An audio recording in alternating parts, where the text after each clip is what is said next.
back on the Zero Hour. I'm your host, Richard RJ Eskow.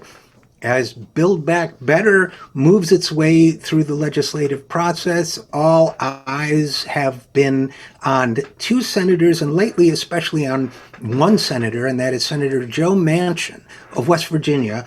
Joe Manchin is, of course, a controversial figure in both political parties, and many people are curious about how this particular senator came to be so instrumental in blocking what appears to be his party's major initiative, or at least, at the very least, watering it down. What does that say? Where did this guy come from? What does that say about the politics of West Virginia? Is that likely to change anytime soon? Here to help us explore those ideas, maybe get a sense of not only of Joe Manchin, but of the politics and democratic politics of West Virginia, is Shane Assadzandi. Shane is the, let me get this exactly right, chairman of the Monongalia County Democratic Executive Committee. Now that county, Monongalia, is where Morgantown is, and West Virginia University, and his group has put out a statement on this whole question. But before we even get to that, first of all, Shane, welcome to the program. Hey, thanks for having me, RJ. I really appreciate your time. It's a pleasure. And let's start with this. You guys, if I'm correct, put out a statement recently about Senator Manchin and Build Back Better. Is that correct? Fairly recently, yeah. It was near the end of October, so it's been closer to a month now. But when it came out, it did make quite a splash, and I think it continues to do so. That's of course why we're here today. Well, what did that statement say? Sure, I'll pull it up right here. So it was I won't go through the entire statement, but essentially, we expressed full support for the Freedom to Vote Act, which, for those of you that haven't heard of that, that was the Senator Manchin's compromise legislation on the For the People Act. He was opposed to the For the People Act, but then said, okay, if we're going to do voting rights, this is what I want to see. So we expressed support for that bill. The John Lewis Voting Rights Act, that was the opening paragraph, but the bulk of it did focus on the Build Back Better Act, which at the time we were pushing for the full $3.5 trillion bill, which now seems like that's completely off the table now. But we listed the benefits of the bill, and we specifically said that we deplored Manchin's efforts to obstruct and whittle down this signature legislation, noting that his actions to sort of cut little by little and really dilute it, they're really just appeasing his corporate benefactors. They're harming constituents. It's not supporting West Virginians. We know that West Virginia is one of the, if not the poorest state. We have a lot of lower income and elderly people here. So when you talk about investing in universal child care and paid family leave and tax credits and letting Medicare cover dental, vision, and hearing, these are things that would change the lives of hundreds of thousands of West Virginians. And it's very, we're frustrated and baffled that Senator Manchin has continued to impede this when it should really be a slam dunk for him. Yeah, I guess frustrated and baffled describes how a lot of us feel about his behavior in this. I look at Build Back Better, and I would have wanted more. I would, but it contains a lot that I would think would benefit a lot of people in West Virginia. And how does that ever come up I guess you're not having direct discussions with Senator Manchin, but in terms of, do people in the state, Democratic voters, other voters, people in general, do they know that there are provisions in this bill that would help them if it were passed? Well, speaking from a data perspective, we know that a lot of polling has been done that shows that a majority of Americans, and that includes a majority of West Virginians, support the provisions of this bill. I think Data for Progress did the most notable poll.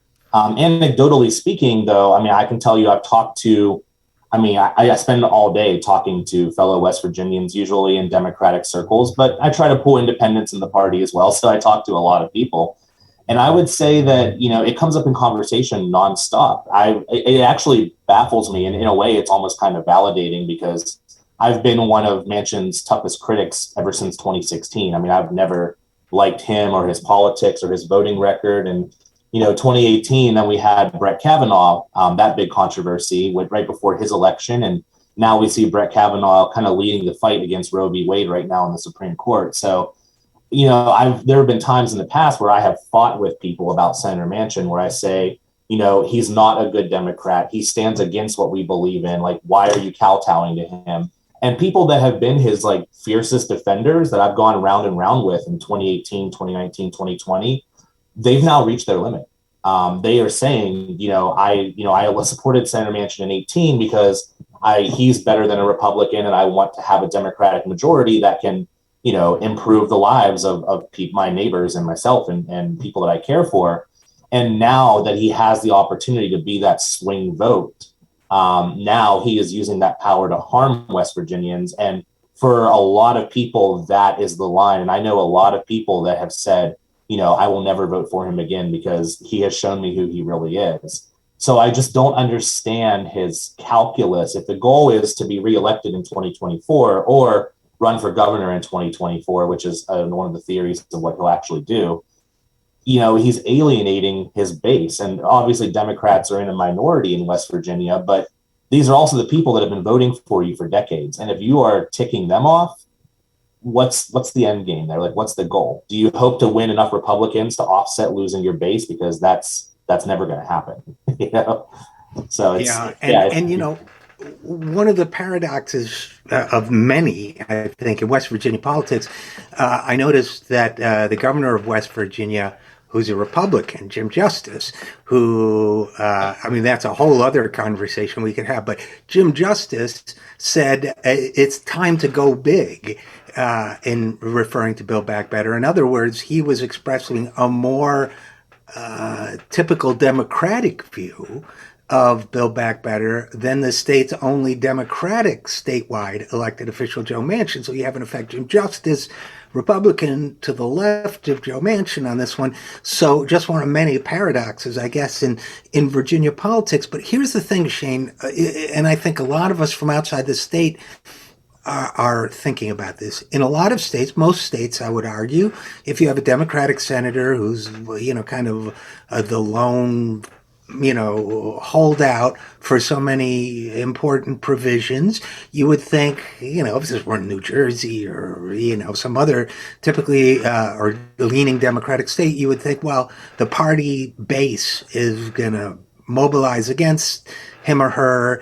There will be pushback from local committees and so on, like yours, and the person will feel political pressure that might lead them to recant. But I think in West Virginia, given that Manchin's the only statewide elected Democrat, I think a lot of times there's a feeling of if it's not him, you're going to get a Republican.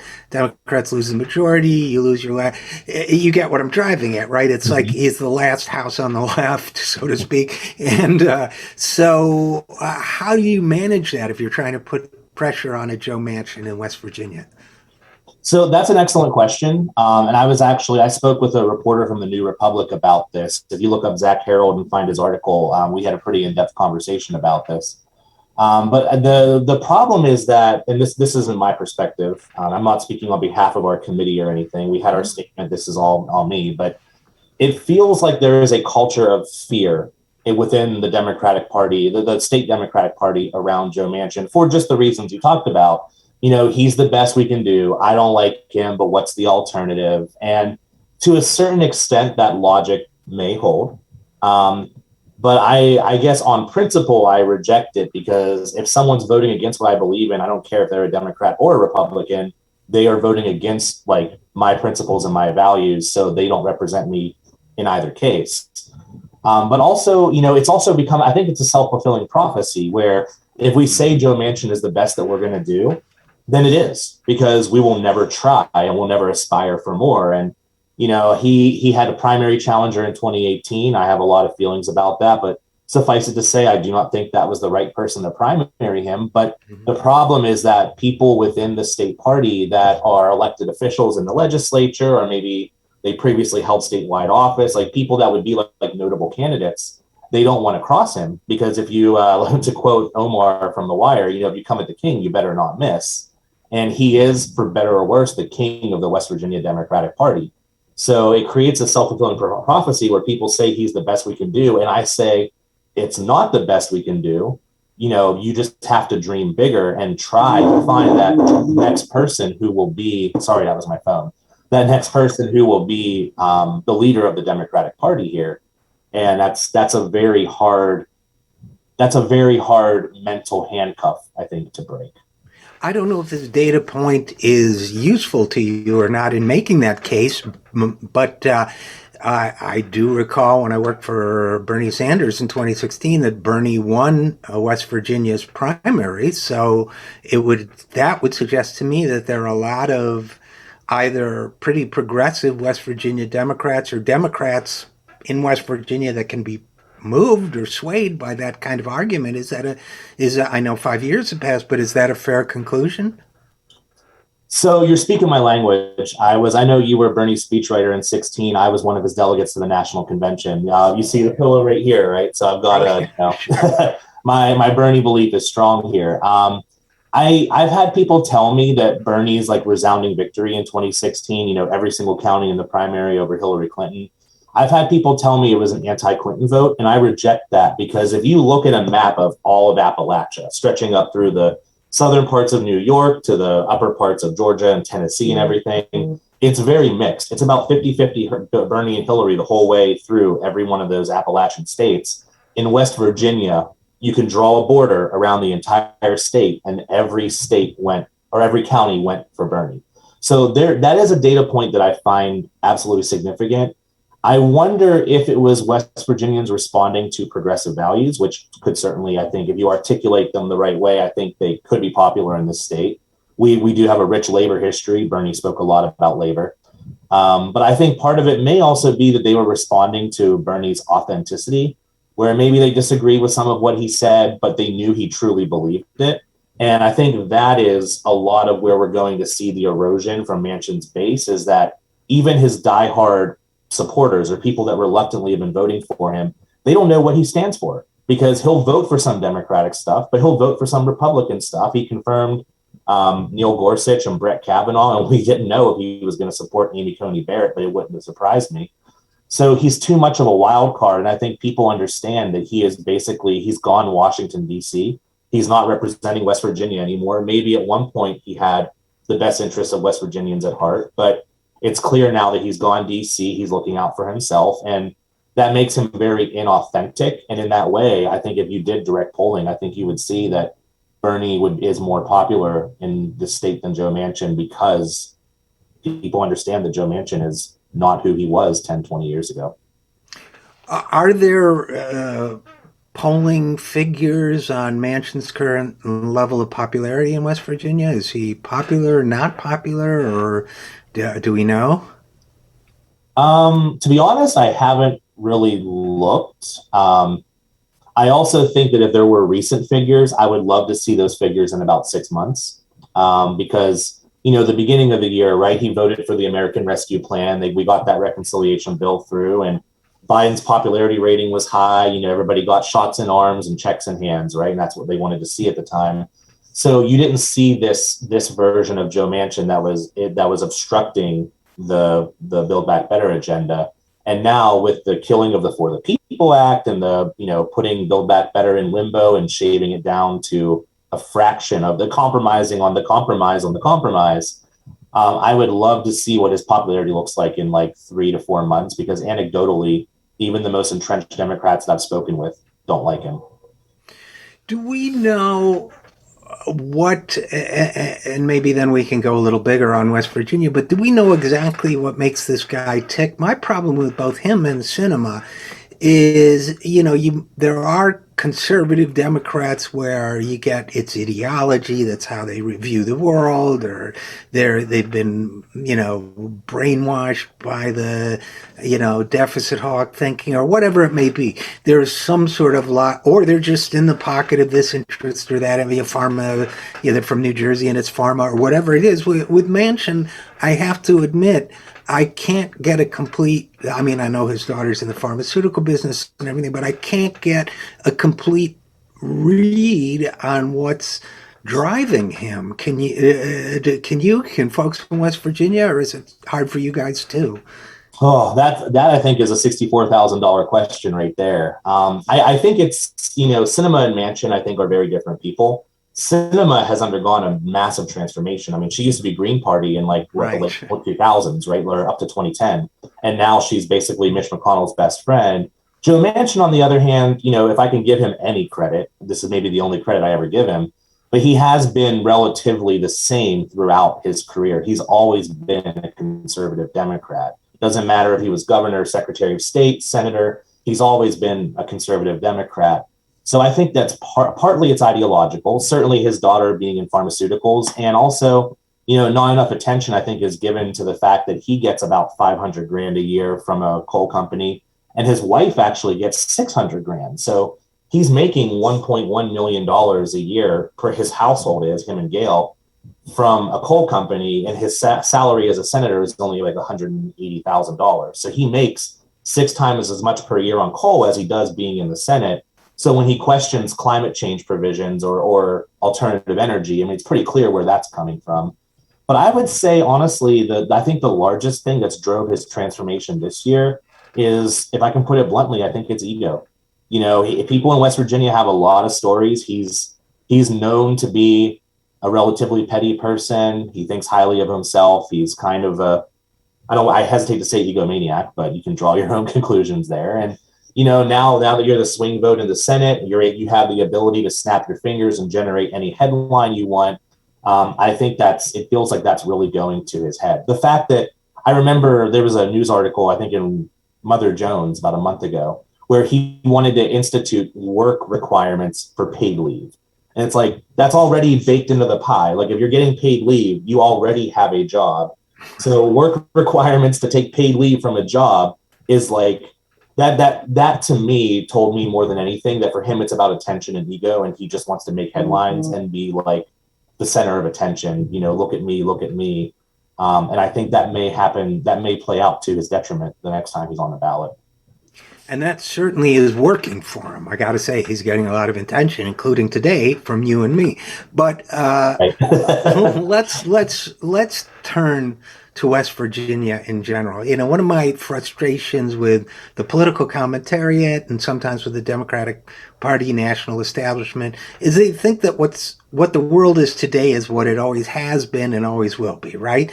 So in the collective consciousness of these people, West Virginia is a red state. But when Joe Manchin began his political career, it was solidly Democratic state. All right, and this is not ancient history. This is living memory of a human being who is still in office. Just like they think Vermont was always a blue state when Bernie took his seat from a Republican senator. So, things change, right? I mean, that's the fundamental principle. That's why you and I believe in what we believe. So I guess my question is this: given that today, West Virginia appears to be heavily Democratic, and given that today West Virginia Democrats appear to be institutional Democrats, appear to be largely intimidated, maybe is the word, by Manchin and his reputation. What would it take to seed the ground for a new kind of West Virginia Democrat? Somebody who maybe, you and I were talking a few minutes ago about how Bernie, for example, not only had progressive policies, but was relatable as, I would put it as a kind of real person, right? What would it take to seed the ground so that people like that can start to come forward in West Virginia politics, Democratic politics, and maybe change the political color of the state? So you're speaking my language. I want to first support your premise and then answer the question. It is true that I think a lot of people have written off West Virginia as a red state. The fact is, it was a blue state until 2014. And that you're talking, that was Obama was president during that time. This is very recent history. And people tend to think, I'm on you'll see this on Reddit, especially like the politics subreddit. My pet peeve is people who say, yeah, those dumb hillbillies in West Virginia, they vote for what they deserve and they're ignorant and this and that. And it's like, that's not, you can't just paintbrush or paint the entire state with a brush in that way. There are a lot of great Democrats in this state. We have some very notable office holders. Certainly Democrats are in decline right now. And I think that's a large part of I think a lot of that was sort of a post-Obama backlash, perhaps. Donald Trump certainly didn't help. The thing that I challenge people on is I don't believe West Virginia is a red state. I believe West Virginia is a Trump state. Because in 2016, we basically broke even on our elections. 2020 in the state house, we got slaughtered. We went from like 41 Democrats in the state house to like 24 or something. But those are years Donald Trump was on the ballot. In 2018, the midterm year where Donald Trump was not on the ballot, Democrats actually gained in both the state Senate and the state house. And Manchin was also on the ballot that year, and he won narrowly, but he did win. So I believe that what I want to see is what happens in the elections next year. If, with Donald Trump not being on the ballot, and I hope to God he's not on the ballot in 24 either, does that, without his coattails, do we have space for the Democratic Party and the candidates to grow? And I believe the answer is yes. To answer your question on what it takes to seed that soil, I would say it takes people getting involved in the party. I know party politics is not sexy to a lot of people. I'm an old Bernie guy, so speaking frankly, we've been screwed by the party on more than one occasion. So there isn't really a logical reason why I should be here saying like get involved in the Democratic Party, except that if you want a party that is going to be better and is going to actually represent you and articulate your values and not have space for Republicans in sheep's clothing like Joe Manchin, then it takes us getting involved. And a good example is this January through May, every county executive committee seat, including my own, is on the ballot in the primaries. Every state executive committee seat in West Virginia for the Democratic Party is on the ballot. And the Democratic Party at that time will elect a new leadership, a new chair, vice chair, and so on. So there are on-ramps for people to get involved and sort of take the machinery, kind of like we did, my group in 2018. We ran people for the county executive committee. In the previous administration, it's safe to say they weren't doing a whole lot. They were pretty inactive.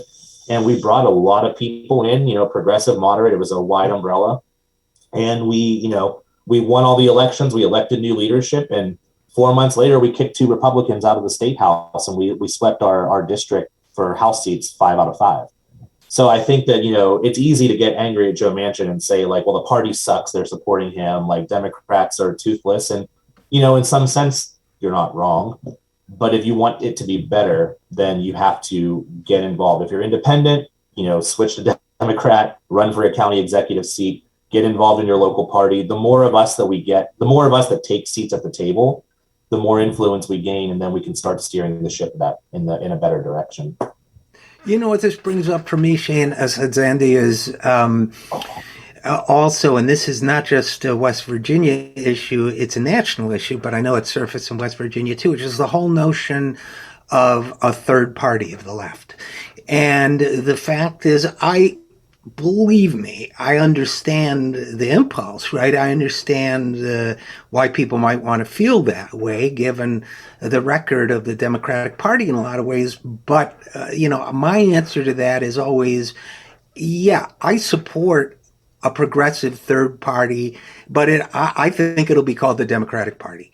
That, in fact, all those values that a lot of people think, are best housed in a third party, take over at a local, state level, and so on, the Democratic Party, and make it that. Because we, in our two-party system, it's very hard to insert a third party into the process. But if you can take over the Democratic Party, then you've got the right people, the people who agree with you and me, for example, taking the fight to the ballot on every ballot line. Do you get what I'm trying to say?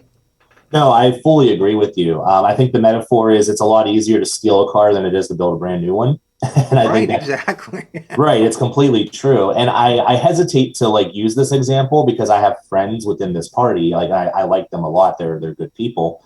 But we have a third party here in West Virginia. It's an affiliate of the Green Party. It's called the Mountain Party. This was formed, I believe, in the year 2000, sort of as a result of people getting angry at Joe Manchin because he lost a primary for governor in '96. And then he supported the Republican on the ballot rather than the progressive Democrat, loyalty from thee, but not from me. Right. And this party formed as a sort of a reaction to that. And they've been, working hard in the last 20 years to try to build something in the state. Their current number out of a state of 1.3 million registered voters, they have about 2,000 people under their party.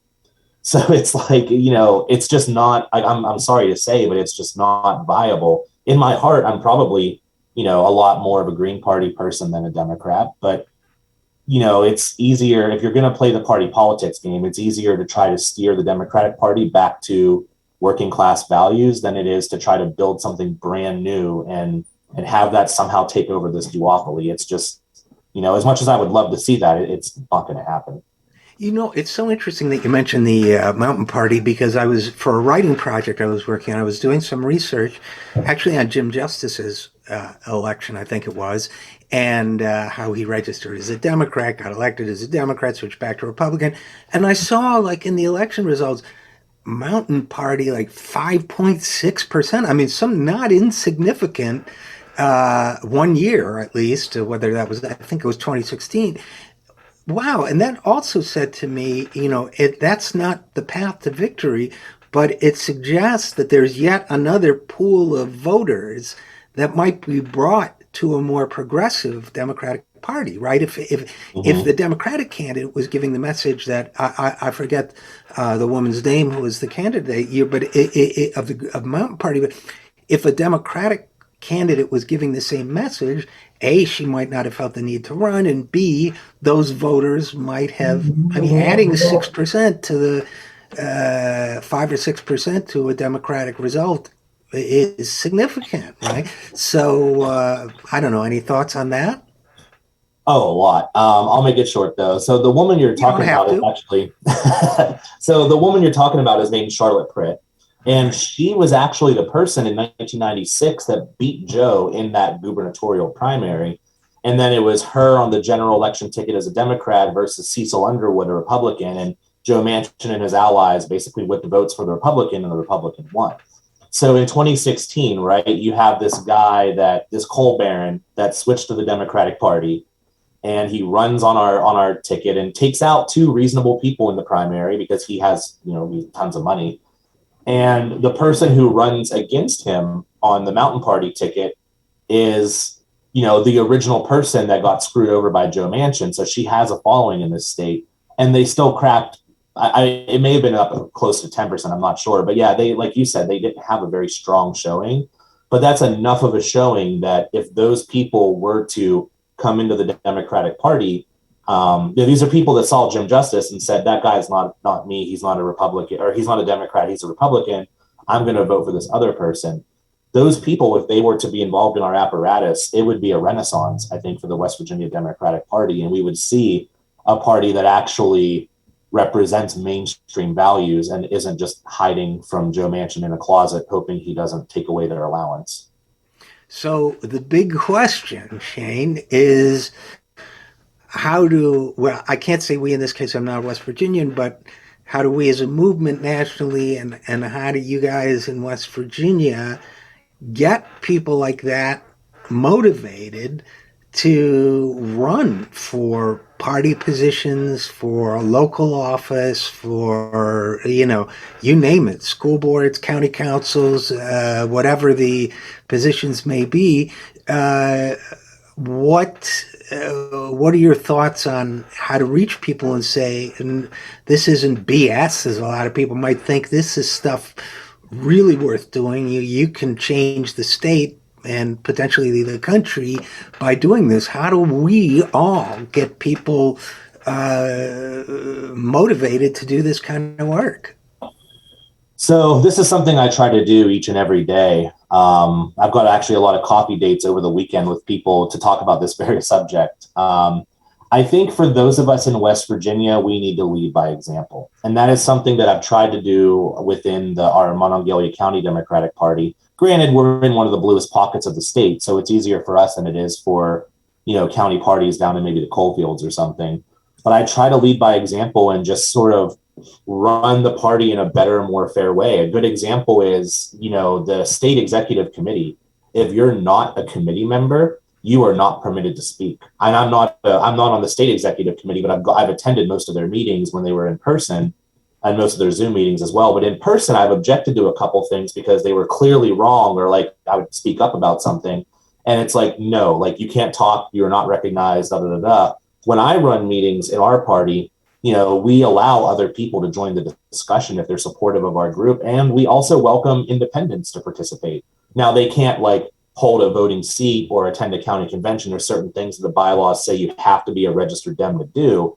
But if independents want to volunteer with us and knock doors, I'm not going to look down my nose at you because you're not a registered Democrat. And if I treat you with more hospitality than people like me have been treated, maybe that will encourage other people to switch their party, work their way into the ranks, become a leader, and then bring more people in. So I think we have to act with humility, hospitality, and be welcoming to people who are disenfranchised, I think, with the Democratic Party. And then on the national level, for folks outside of West Virginia like yourself, I would just say, don't give up on us. Don't just look down your nose and say, oh, West Virginia is a red state. It always will be. The people are voting against their own interests or whatever crap people want to spew. Just know that there are good, hardworking Democrats and progressives and even moderate Democrats that might be moderate, but they're not Joe Manchin moderate. There's a large coalition of people that are working to try to make this better and build a post-Joe Manchin party. And, don't write us off and don't give up on us.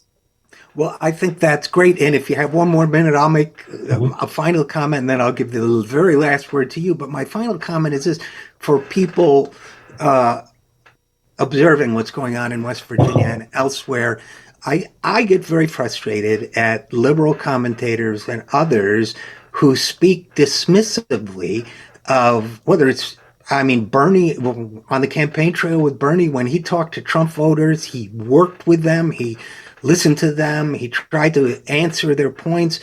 I get very frustrated with liberal commentators who dismiss, for example, West Virginia miners or whomever else for not voting for the party that would extend black lung coverage. That was one comment I lacerated somebody for some years ago. And I guess my feeling is, if you don't want to go out and persuade people who don't already agree with you, politics really isn't your game. The politics is winning people over to your point of view by having the right. And I think you guys are doing that in West Virginia. So before I completely let you go, I am going to ask you if there's any place people can go for more information and so on. But that's my little rant about, this is politics. What you're doing, this is politics. So, but the last word goes to you. Well, and again, I want to thank you for your time today. I will say that I largely agree with your point, although I do feel like it's a delicate dance. The phrasing is Democratic Party is a big tent, right? And that's very well true in many cases. But I have a good friend of mine that says, make sure your tent is not so big that people are afraid to sleep in it. And I think that's where we have to draw some lines where people like Joe Manchin, we have to say, are unacceptable because he is harming, poor people, older people, working class people. Like, he is directly harming his constituents. So I'm all for having a big tent, but there needs to be a boundary on that tent. And I think people like him are the people that are very clearly outside of the mainstream. But it's a delicate dance, and I think we do it well, and I hope more people will do it well in the future. As far as more information about us, you can go to moncountydems.org. That's like sort of our website. Our Facebook page is Monongalia County Democrats, Monongalia, not Monongahela. And otherwise, if people are listening to this that are local to West Virginia and they want to find out how they can get involved, even if you're not in my county, which you probably won't be, but get a hold of me. You can find me on Facebook or through the website or something, and I can get you plugged into your local party apparatus. And maybe you want to run for a seat. Maybe you want to take them over and become chair. We need a lot of good people working inside the machinery to take it away from people like Joe Manchin. Absolutely. And just to be clear, I was saying talk to everybody, not agree with everybody. So I knew what you meant. I just wanted to offer my own position as well. Absolutely. So Shane Assadzandi, chairman of the Monongalia, not Monongahela County Democratic Executive Committee. First of all, thanks for all the great work you're doing. And secondly, thanks for coming on the program. Thank you. I appreciate it. And we'll be right back after this. I am Richard RJ Eskow, and this is the Zero Hour.